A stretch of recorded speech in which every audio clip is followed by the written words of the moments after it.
katika ardhi yenye rutuba ya magharibi mwa Kenya, ambapo historia huishi katika sauti za ngoma za kiasili na hekima za wazee.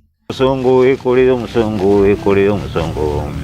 Aliba unasi Ndipo panapopatikana jamii kubwa yenye matawi mengi, jamii ya Waluya, kuanzia kwa Wabukusu, Manyile fwefwe babukusu kwa mina mwichembe kabechanga nundu mulimi.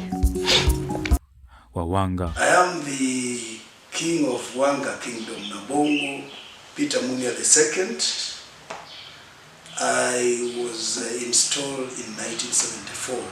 Watachoni na wakitaka kusika yeye siku ile ambayo inafuata, huwa kitu ya kwanza huwa wanaita wasee wote wanakuja karibu na yeye kupanga mazishi yake Kisee, na wakishapanga mazishi yake Kisee, hapo wakichimba kapuri huwa wamechukua ng'ombe kutoka kwa poma yake.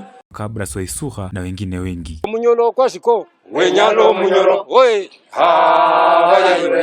wenyalo omwami wefu wenyalo munyolo mungo wenyalo munyolo Jamii hii inaongozwa na koo nyingi, lakini asili ni moja. Ni sauti tofauti, lakini utambulisho ni moja, ambao ni wa Kiluya.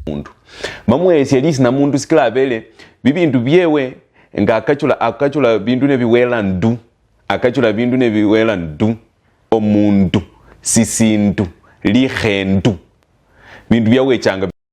Katika makala haya ya kipekee, tutafungua kurasa za historia yao, tutaeleza walikotokea, asili yao ni ipi, na safari yao ilianzia wapi hadi kufika makao yao walipo kwa sasa huu. Tutachunguza mila na desturi zao, tutaangazia tamaduni zao za ndoa na sherehe zao za jandoni, sherehe za utawala wa jadi, na kueleza maadili na kanuni zinazoongoza kama jamii.